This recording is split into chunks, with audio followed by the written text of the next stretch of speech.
UP, Rajasthan और झारखंड, जहां ताबड़तोड़ एक्शन हुए हैं और 14 आतंकी यहां से पकड़े गए हैं। संयुक्त साझा ये ऑपरेशन रहा। अलकायदा के 14 आतंकी बताए जा रहे हैं। बड़ी बात यह भी कि भारी मात्रा में हथियार और गोला बारूद इनके पास से जब्त किया गया है। उत्तर प्रदेश से लेकर राजस्थान तक ये नेटवर्क कैसे फैला हुआ था, कैसे झारखंड से इसके तार जुड़े हुए थे, ये मालूम होता है। 3 अलग अलग राज्यों में ताबड़तोड़ एक्शन, अलकायदा से जुड़े हुए 14 आतंकी गिरफ्तार हुए हैं। दिल्ली पुलिस की स्पेशल सेल ने आज आतंकवादियों पर ताबड़तोड़ कार्रवाई की है। पुलिस की टीम ने राजस्थान और यूपी एसटीएफ के सहयोग से अलग अलग जगहों से अलकायदा के 14 आतंकी पकड़े। आतंकियों के कब्जे से भारी मात्रा में हथियार और गोला बारूद जब्त किया गया है। पुलिस ने राजस्थान के भिवाड़ी से 6 आतंकी और झारखंड और यूपी से 8 यानी कि कुल 14 आतंकियों को गिरफ्तार किया है। यूपी से 8 पकड़े गए हैं, साथ ही साथ राजस्थान से 6 आतंकियों को पुलिस ने पकड़ा है। और ऐसे में ये जो साझा ऑपरेशन है ये सफल साबित हुआ है। 3 राज्यों से 14 अलकायदा के आतंकियों को पकड़ा गया। हालांकि 15 अगस्त बीत चुका है, लेकिन त्योहारों का सीजन अभी चल रहा है। त्योहारों के सीजन में जहां पर भीड़ भाड़ वाले इलाके होते हैं, मार्केट होती है, रौनक बहुत ज्यादा होती है। इस रौनक में खलल पैदा करने के इरादे से, लोगों में दहशत पैदा करने के इरादे से और लोगों को नुकसान पहुंचाने के इरादे से जाहिर सी बात है कि ये आतंकी काम कर रहे होंगे। राजस्थान के भिवाड़ी से पकड़े गए हैं 6 आतंकी, झारखंड और यूपी से 8 आतंकी पकड़े गए हैं। 14 आतंकी कुल मिलाकर अब तक गिरफ्तार हो चुके हैं। छापेमारी में हथियार, गोला बारूद और कुछ ऐसी बुक्स इनके पास से मिली हैं जो आपत्तिजनक हैं। 6 आतंकी जब यहाँ सीधे सीधे राजस्थान से और झारखंड से, यूपी से 8 आतंकी पकड़े गए हैं, तो जाहिर सी बात है इन्हें पकड़ने के बाद इनसे जुड़े हुए लोग कौन हैं, क्या लिंक है, कहाँ से ताल्लुक रखते हैं, सब कुछ पूछा जा रहा है। अजीत प्रताप सिंह मेरे साथ में जुड़ गए हैं, रेजिडेंट एडिटर इंडिया न्यूज, साथ ही साथ रजाउल्ला खान मेरे साथ में जुड़ गए हैं, इंडिया न्यूज संवाददाता। आप दोनों एक एक करके अपडेट मुझे दीजिएगा। सबसे पहले अजीत, मैं आपका रुख कर रही हूँ। झारखंड और यूपी से कुल मिलाकर 8 आतंकी पकड़े गए हैं। इसमें यूपी से कितने पकड़े गए हैं, पहला सवाल। दूसरा, क्या ये यूपी से ही ताल्लुक रखते हैं या फिर ये कहीं और से बिलोंग करते हैं, आकर यूपी में रह रहे थे, और इरादा क्या था, हथियार और बाकी सामान में क्या क्या मिला?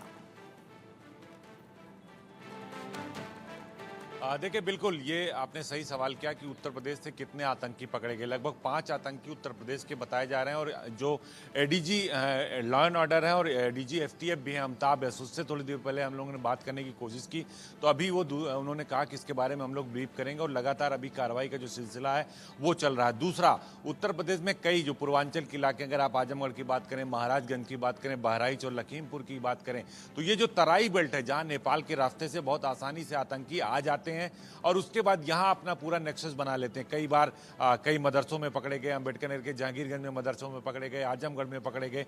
तो मदरसों में वो मौलाना बन के शिक्षक का काम करते हैं और पूरे नेक्सस को अपने आगे बढ़ाते हैं। तो उत्तर प्रदेश की एफटीएफ लगातार जो साझा ऑपरेशन है, 3 राज्यों में 14 आतंकी पकड़े गए हैं, तो लगातार ये कार्रवाई चल रही है। हालांकि 15 अगस्त से पहले ये थ्रेट था, जो धर्म नगरी है अयोध्या और काशी को लेकर थ्रेट था, उस पर एटीएस और एफटीएफ काम कर रही थी। लेकिन अब इनकी गिरफ्तारी, उनके पास से हथियार बरामद हुए हैं। हालांकि सूचना ये भी कि उनके पास से AK-47 जैसे हथियार भी बरामद हुए हैं, लेकिन अभी इसकी पुख्ता यानी पुष्ट जानकारी, आधिकारिक पुष्टि नहीं हुई है।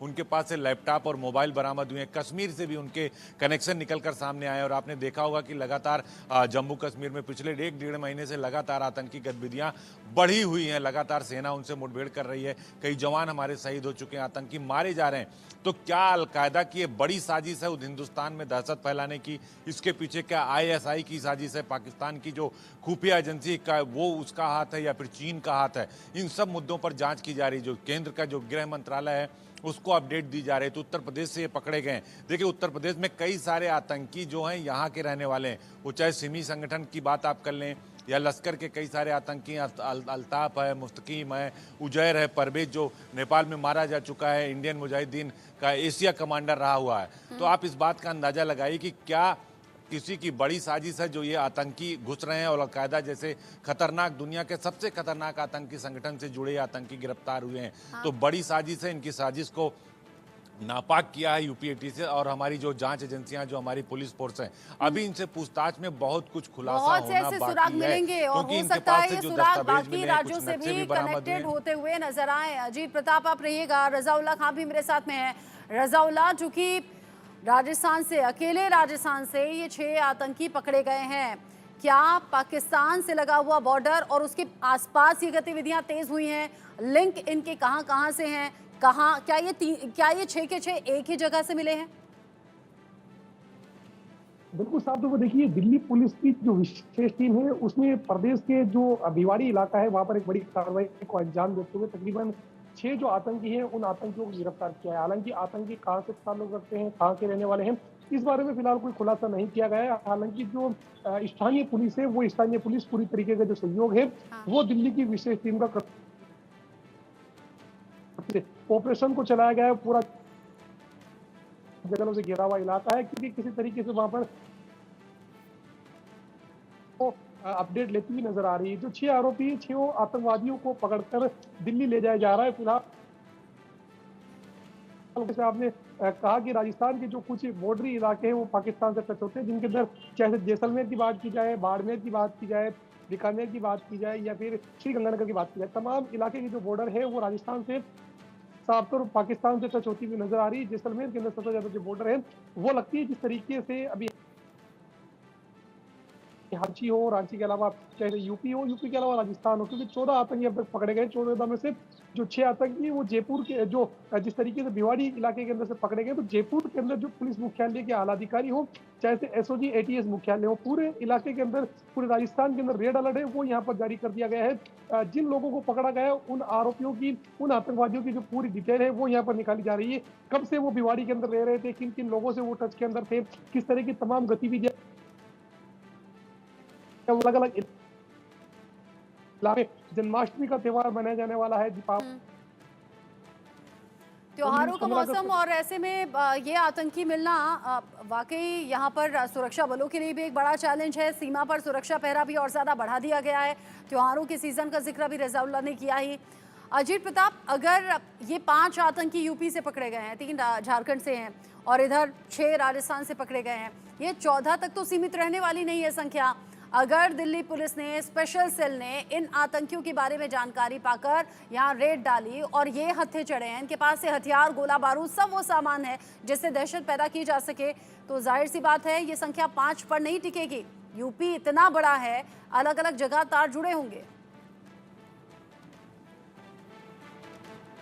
देखिए, बिल्कुल सही बात आपने कही कि और उत्तर प्रदेश में ऐसी गतिविधियां हमेशा होती रही और ऐसे जो आतंकी संगठन है उनके एक्सेस जो नेक्सस दोनों उत्तर प्रदेश के अंदर था। आप देखिए, आजमगढ़ का जब संजरपुर का मामला हुआ था, दिल्ली का बाटला हाउस हुआ था, तब भी आजमगढ़ का कनेक्शन आया था। जब आप लखीमपुर में देखिए, वहाँ भिंडरेवाला का मसला सामने आया था, खालिस्तान का मसला सामने आया था, सिमी जैसे संगठन से लोग जुड़े हुए थे। तो अभी देखिए, ये 14 पर रुकने वाला नहीं। और देखिए, अलकायदा का जो काम करने का तरीका, जो उनका मॉड्यूल है, वो बहुत ही खतरनाक, स्लीपर सेल की तरह खतरनाक है। वो खुद अपना सामान लाते हैं, खुद हथियार लाते हैं, खुद बारूद बनाते हैं, खुद उसको टाइम बम बनाते हैं, खुद सेट करते हैं और खुद विस्फोट करते हैं और फिर वहां से गायब हो जाते थे। इनको पकड़ना बहुत ही कठिन काम है। हालांकि हमारी एजेंसियों ने, पुलिस फोर्स ने बहुत बड़ा काम किया है, क्योंकि इनका जो मॉड्यूल है वो बहुत ही खतरनाक तरीके से, क्योंकि ये अपने साथ कोई लिंक नहीं छोड़ते, ये खुद आते हैं, उनको यहाँ प्लांट कर दिया जाता है, अफगानिस्तान से नेपाल के रास्ते लाकर उत्तर प्रदेश में भेज दिया जाता है, पूर्वांचल में भेज दिया जाता है, बिहार झारखंड में भेज दिया जाता है और फिर ये कहीं रहते हैं अपना किराए पे रहकर। कभी ई रिक्शा कहीं कोई ई रिक्शा चला रहा होता, कहीं कोई टीचिंग का काम कर रहा होता, कहीं कोई फल बेच रहा होता, और ये फिर सब कुछ हो, चाहे कुकर बम की बात करें, चाहे जो मेन बम की बात करें या फिर ग्रेनेड की बात करें, सब कुछ खुद करते हैं। तो हालांकि अभी ये 14 पर सीमित रहने वाला नहीं है, अभी ये जांच और आगे बढ़ेगी। इनके पास से जो चीजें बरामद हुई है, दिल्ली स्पेशल सेल की बात करें, चाहे यूपी एफटीएफ की बात करें, 3 राज्यों में जो छापेमारी हुई है, अभी बहुत कुछ जो है बेनकाब होना बाकी है। अभी इनके पास से जो दस्तावेज और जो साक्ष्य मिले हैं, उसके आधार पर हमारी जांच एजेंसियां और पुलिस फोर्स काम कर रही हैं। अभी कश्मीर का कनेक्शन निकल कर सामने आ रहा है, अलकायदा का निकल कर सामने आ रहा है, जैसे मोहम्मद जैसे आतंकी संगठनों का नाम निकल कर सामने आ रहा है। तो अभी बहुत कुछ खुलासा पुलिस और हमारी जांच एजेंसियां करेंगी, इसीलिए अभी कुछ आधिकारिक बयान पुलिस फोर्स की तरफ से नहीं आ रहा। हथियार मिले हैं, बड़े अधिकारियों से जो हथियार, गोला बारूद मिले हैं, उनकी मात्रा क्या है? क्या वो ज्यादा मात्रा में मिले हैं? साथ ही साथ कई बार जब देखा गया है आतंकी पकड़े जाते हैं तो कई बार यहाँ मेड इन चाइना जो गन होती है या बंदूक होती है वो होती है, या मेड इन पाकिस्तान होती है। कई बार तो बाकी देशों के भी बने हुए हथियार मिले हैं। यहाँ अभी क्या बरामद हुआ? उनके पास से ऑटोमेटिक हथियार बरामद हुए हैं, यानी 47 भी हो सकती है, इसके साथ 9mm की पिस्टल है, जिगाना की पिस्टलों का भी जिक्र किया जा रहा है जो अक्सर चाइनीज आर्मी या अमेरिकन आर्मी इसका यूज करती है, रशियन आर्मी यूज करती है। 30 की पिस्टलें हैं। तो अभी एग्जैक्ट आंकड़ा हमारे पास नहीं आया रत्ना, लेकिन हाँ ये बात जरूर तय है कि इनके पास से भारी मात्रा में असलाह बरामद हुआ है, भारी मात्रा में इनके पास से सामान बरामद हुआ और ऐसे लिंक्स वीडियो बरामद हुए हैं। बहुत सारी ऐसी चीजें जिनका खुलासा पुलिस फोर्स अभी कर नहीं रही, क्योंकि जैसे ही ये बात सामने आएगी इनके साथ के जो और लोग जुड़े होंगे, जो और आतंकी जुड़े होंगे, अलग अलग ठिकानों पर रुके होंगे, वो सतर्क हो जाएंगे, भागने में कामयाब हो जाएंगे। लिहाजा बहुत ही सोच समझकर जो है पुलिस फोर्सेस काम कर रही हो, चाहे दिल्ली स्पेशल सेल हो या एसटीएफ हो, और लगातार इसके जो नेक्सस हैं उसका खुलासा करते जा रहे हैं। आप देखिए उत्तर प्रदेश में 15 अगस्त के पहले भी आईबी का इनपुट था। इसके पहले अयोध्या को लेकर जब राम मंदिर का उद्घाटन था तो आपको याद होगा 22 जनवरी को, तब भी ये थ्रेट थी और उसको लेकर पूरी अयोध्या की ड्रोन से निगरानी की जा रही थी। और देखिए इस बार भी जब प्रधानमंत्री वाराणसी गए थे तब भी थोड़ी सी आईबी की इनपुट थी। तो इसको लेकर जांच एजेंसियां सतर्क हैं लगातार, वो चाहे आप एनआईए की बात करें, एटीएस की बात करें, एफटीएफ की बात करें, दिल्ली स्पेशल सेल की बात करें, तो सभी जो पुलिस फोर्सेज हैं, जो पैरामिलिट्री फोर्सेज हैं, वो इस पर काम कर रही हैं और अभी बहुत कुछ काम करना बाकी है। जिस तरह से गतिविधियां इधर 4-5 महीने में बढ़ी हैं जून के बाद से, तो उससे आप अंदाजा लगा सकते हैं कि अभी सब कुछ ठीक नहीं है और इस पूरे नेक्सस का खुलासा करना बहुत जरूरी है। और इसका मास्टरमाइंड कौन है? क्या उत्तर प्रदेश में अपने आप तो चले नहीं है, झारखंड या दिल्ली राजस्थान में अपने आप तो चले नहीं है, इनको कौन स्थान प्रोवाइड करा रहा है, कौन हथियार प्रोवाइड करा रहा है, कौन रहने की जगह दे रहा है, किसके थ्रू ये हिंदुस्तान की सरहद में घुस रहे हैं, सीमा पर अलर्ट है, उसके बाद भी ये कैसे आ जाते हैं? नेपाल बॉर्डर को लेकर जरूर ये इनपुट है। एरिया से हैं और क्या ये किराए पर रह रहे थे या रहने का कोई और ठिकाना था, क्या था, होटल था, ये सब मैं आपसे पूछूंगी, आप जानकारी जुटाइए। रजाउल्लाह का रुख कर लेती हूँ। रजाउल्लाह, भिवाड़ी से जब ये 6 आतंकी पकड़े गए हैं, इनके रहने का ठिकाना क्या था और क्या कोई और सपोर्ट भी है इनके साथ में जो जानता हो इनकी सच्चाई लेकिन फिर भी सपोर्ट कर रहा हो? बिल्कुल साहब, तो देखिए जिस तरीके से दिल्ली पुलिस ने राजस्थान की भिवाड़ी के अलावा नजर आ रहा है, वहां पर कुछ पिस्टल सहित जो बारूद और अन्य सामग्री है वो यहाँ पर बरामद हुई। कुछ मोबाइल और लैपटॉप मिले। मोबाइल और लैपटॉप के अंदर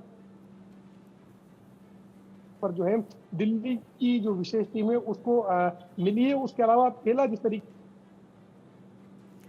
इलाके के अंदर किस तरीके से सुरक्षित रजाउल्लाह, ऑडियो में दिक्कत है, ऑडियो में दिक्कत है आपकी। थोड़ी देर में आपसे थोड़ी देर में कनेक्ट होती हूँ मैं, तब तक अजीत का रुख कर लेती हूँ। अजीत, यूपी में ये जो 5 आतंकी पकड़े गए हैं, कहाँ कहाँ से पकड़े गए हैं और रहते कहाँ थे? देखिए बिल्कुल अभी इसके बारे में यूपी एफटीएफ की तरफ से पुख्ता तौर पर जानकारी नहीं दी गई, लेकिन हाँ उनका ये जरूर कहना है कि अलग अलग इलाकों से हमने गिरफ्तारी की है।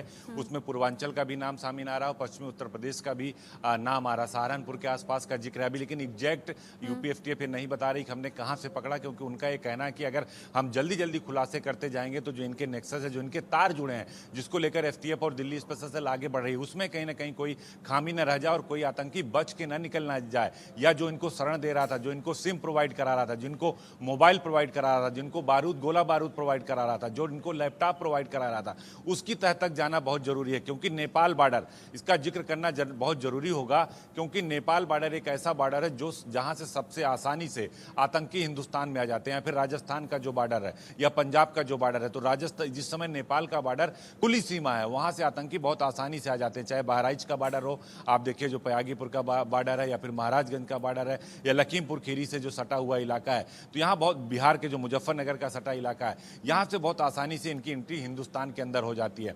फिर ये आके कहीं रहने लगते हैं, मकान किराए पे ले लेते हैं। मुझे याद है कि एक बार जब अयोध्या पर आतंकी हमला हुआ था, कुकर बम विस्फोट हुआ था, इसमें कई सारे आतंकी मारे गए थे, तो अंबेडकर नगर के शहजादपुर में रुक गए थे, लोकल जगह रुक के पान गुटखा का जो कारोबार कर रहे थे और गुटखा मसाला बेचने लगे थे।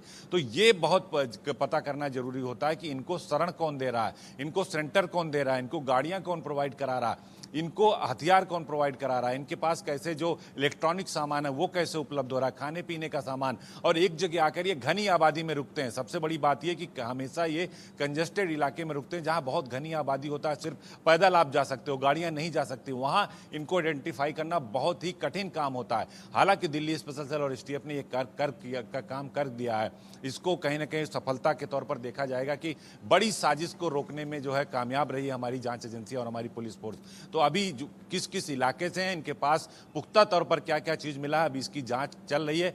गोपनीयता को बरकरार रखने के लिए हालांकि एसटीएफ और दिल्ली स्पेशल सेल जो भी जांच एजेंसियां काम कर रही हैं, पुलिस फोर्स काम कर रही है, अभी बता नहीं रहे। इसको लेकर कहा जा रहा है कि इसको लेकर एक प्रेस कॉन्फ्रेंस की जाएगी। अब वो दिल्ली पुलिस करती है, यूपी एसटीएफ करती है, ये देखने वाली बात होगी। लेकिन फिलहाल अभी दबिश भी जारी है, जांच भी जारी है, गिरफ्तारियों का सिलसिला भी जारी है। अभी ये जो 14 का आंकड़ा है ये आगे बढ़ेगा, इनके मास्टरमाइंड या इनके सहयोगों को भी गिरफ्तार करने के लिए दबिश दी जा रही है। जी ठीक है, आपने इंपॉर्टेंट बात कही। आपने कहा भारत नेपाल बॉर्डर वो बहुत इजी एक वे है आने का, जहां से आतंकी दाखिल होते हैं यहाँ पर वहाँ पर जिस तरीके के कनेक्शंस हो सकते हैं, बिहार का मुजफ्फरपुर या बाकी एरिया, साथ ही साथ यूपी में आकर रह लेना, भीड़ भाड़ के इलाकों को चुनना जहाँ सिर्फ पैदल का रास्ता हो, गाड़ियाँ ना जा सकें, ये सब कुछ एक सोची समझी स्ट्रेटेजी के तहत होता है। रज़ाउल्लाह, भिवाड़ी को लेकर जानकारी है क्या? कहाँ रह रहे थे ये आतंकी, किस तरीके से बाकी लोगों का सपोर्ट था, और क्या जो साथ में रहने वाले लोग थे जानते थे इनके बारे में? जी बिल्कुल, देखिए साफ तौर पर तमाम दर्शकों को बताना चाहेंगे, क्योंकि जिस तरीके से ये कार्रवाई हुई है, सबसे ज़्यादा जो संख्या के अंदर जो आतंकी पकड़े गए हैं वो भिवाड़ी के इलाके से पकड़े गए हैं। जो भिवाड़ी का इलाका है वो पूरा जंगलों से घिरा हुआ इलाका है। क्योंकि अभी हमने पुलिस अधिकारियों से बात की थी, तो पुलिस अधिकारियों का कहना है कि काफ़ी संवेदनशील मामला है, मामले को लेकर जाँच की जा रही है और पूरे राजस्थान के अंदर रेड अलर्ट है वो यहाँ पर जारी किया गया है। क्योंकि जिस तरीके से 6 आतंकी यहाँ पर पकड़े गए हैं, तो क्या ये ट्रेन के जरिए यहाँ पर पहुंचे थे, बस के जरिए पहुंचे थे, या फिर अलग अलग तरह के व्हीकल का इन्होंने इस्तेमाल किया था? फिलहाल अभी तक इस बारे में खुलासा नहीं किया गया है। ये खुद के मकान में रह रहे थे या फिर यहाँ पर किसी तरीके से कोई किराए के मकान में रह रहे थे, इनके रिश्तेदार कौन है, इनके दोस्त कौन है। लेकिन एक बात साफ है, जिस तरीके से भिवाड़ी के अंदर कार्रवाई की गई है, तो यहाँ से बारूद सहित जो अन्य सामग्री है वो दिल्ली पुलिस और राजस्थान पुलिस के साथ साथ जो झारखंड की रांची पुलिस है उसको यहाँ पर बरामद हुई है। फिलहाल पूरे मामले को लेकर पुलिस अधिकारियों का कहना है कि अभी हम कुछ नहीं कह सकते, लेकिन दिल्ली पुलिस इस पूरे मामले को लेकर खुलासा कर सकती है, क्योंकि उनके इनपुट पर इस पूरी कार्रवाई को अंजाम दिया गया है। क्योंकि काफी संवेदनशील मामला है। जिस तरीके से अगर राजस्थान की बात की जाए तो यहाँ पर रेड अलर्ट जारी किया गया है, आरोपियों से कुछ वीडियो यहाँ पर बरामद हुए, जिस तरीके से खुफिया एजेंसी के निर्देश में इस पूरी कार्रवाई को अंजाम दिया गया है। फिलहाल आरोपियों से दिल्ली पुलिस पूछताछ करती हुई नजर आ रही है, लेकिन जिस इलाके के अंदर कार्रवाई को अंजाम दिया गया है वो पूरा इलाका जंगलों से घिरा हुआ बताया जा रहा है। वहाँ काफी ज्यादा तादाद के अंदर अलग अलग तरह के जानवर हैं वो भी पाए जाते हैं। तो ऐसे में ये कहा जा सकता है कि दिल्ली पुलिस के साथ साथ राजस्थान पुलिस ने इस तरह की जो कार्रवाई को अंजाम दिया गया है, काफी बड़े तौर पर कार्रवाई के तौर पर इसको देखा जाएगा। लेकिन जिस तरीके से राजस्थान की भिवाड़ी के अंदर से इन लोगों को जो है टच होना, इन लोगों का मिलना, यहाँ पर उनके पास से कुछ हथियार सहित जो चीजें वो बरामद हो, हालांकि हथियार कौन कौन से बरामद हुए हैं इस बारे में अभी जानकारी नहीं दी गई। लेकिन इन सब का जो मास्टरमाइंड है वो ये कहा जा रहा है कि झारखंड का इफ्तिखार नाम का जो युवक है वो है। फिलहाल जिस तरह की कार्रवाई की गई है, युवकों को, जो आतंकी युवक है उन लोगों को अभी तक भिवाड़ी के जो थाना है वहां पर ही रखा गया है। फिलहाल जो आतंकी है उनसे पूछताछ की जा रही है। जैसे दिल्ली पुलिस की बात की जाए या फिर राजस्थान पुलिस की बात की जाए, रांची पुलिस की बात की जाए या फिर एटीएस एसओजी की बात की जाए, वो तमाम लोग वहां पर पहुंचे हैं। अधिकारियों के निर्देश के ऊपर अलग अलग इलाकों में सर्च भी चलाया गया। फिलहाल रूट मैप यहाँ पर तैयार किया गया, ये किन किन इलाकों से यहाँ पर पहुंचे थे, कितने दिनों से यहाँ पर रुके हुए हैं, जिस तरीके से मोबाइल उनका रिकवर हुआ है, मोबाइल रिकवर होने के बाद जो तमाम चीजें, जैसे कॉल डिटेल्स की बात की जाए या व्हाट्सएप चैटिंग्स की बात की जाए या फिर फेसबुक, इंस्टाग्राम, ट्विटर से जो अन्य चीजें, उन तमाम चीजों की बात की जाए। लेकिन कुछ आपत्तिजनक जो वीडियो है वो इन लोगों से बरामद हुए। इसके अलावा जो नक्शे वगैरह हैं वो तमाम चीजें भी भिवाड़ी इलाके से जो दिल्ली पुलिस की स्पेशल सेल है उसको बरामद हुई है। फिलहाल आतंकियों से पूछताछ है वो लगातार जारी है। अभी इस मामले को लेकर खुलासा नहीं किया गया है। जानकारी है शायद अजीत कुछ कहना चाह रहे हैं? देखिए, बिल्कुल इस पूरे मॉड्यूल को रांची का डॉक्टर इश्तियाक, एक नाम सामने आया है जो इस पूरे मॉड्यूल को ऑपरेट कर रहा था। एक पेशे से डॉक्टर है, डॉक्टर इश्तियाक, रांची झारखंड के रहने वाले हैं। इनको लेकर भी ये जो एसटीएफ है इनके पास और दिल्ली स्पेशल सेल के पास पूरा इनपुट, और इसकी भी शायद गिरफ्तारी की गई है। तो डॉक्टर इश्तियाक ये बड़ा इनपुट है और बड़ा एक तरीके से कहा जाए ये जाँच को आगे बढ़ाने में कहीं ना कहीं कामयाबी दिलाएगा, क्योंकि डॉक्टर इश्तियाक जो इस पूरे मॉड्यूल को ऑपरेट कर रहा था, मैंने आपको पहले ही कहा कि कौन मास्टर माइंड है, कौन शरण दे रहा है और किस तरीके से काम कर रहा है, उसको इन आतंकियों को चीजें कौन मुहैया करा रहा है। तो डॉक्टर इश्तियाक का नाम सामने आया है, जो रांची का रहने वाला है। इसकी भी गिरफ्तारी एसटीएफ और दिल्ली स्पेशल सेल ने की है। तो अभी डॉक्टर इश्तियाक बहुत सारे राज खोलेगा, कश्मीर से लेकर कन्याकुमारी तक, 15 दिल्ली से लेकर और जो वाराणसी तक, अयोध्या तक, तो बहुत कुछ इसके पास है। इसके पास से लैपटॉप बरामद हुआ है, मोबाइल लगभग 6 या 7 मोबाइल्स बरामद हुई है, सिम 1 दर्जन के आसपास इसके पास से सिम बरामद हुई है। अब इसका खुलासा जो हमारी पुलिस फोर्स है वो बाद में करेगी, लेकिन ये नाम महत्वपूर्ण नाम निकलकर सामने आया जिसका नाम डॉक्टर इश्तियाक है। तो अब ये देखना होगा कि इसकी गिरफ्तारी रांची से हुई है, झारखंड से, तो अब ये देखना होगा कि क्या क्या निकलकर सामने आता है। मैंने आपको पहले भी बात बताई कि इस कड़ी तक, इसके तह तक पहुंचने के लिए यानी राजस्थान से जो 6 आतंकी पकड़े गए, यूपी से जो 5 आतंकी पकड़े गए और वहां झारखंड में जो 3, उनमें मुख्य सरगना इन सभी आतंकियों का डॉक्टर इश्तियाक है, जो कि अभी अजीत ने और मेरे साथ में रजाउल्लाह ने दर्शकों तक शेयर किया है, पहुंचाया है। यानी कई और ऐसे राज हैं जो अभी खुलने वाले हैं। पेशे से डॉक्टर, लेकिन इस तरह की करतूत। अब इन्वेस्टिगेशन और तेजी से आगे बढ़ रही है। अजीत, रजाउल्लाह, बहुत शुक्रिया आप दोनों का साथ में रहने के लिए।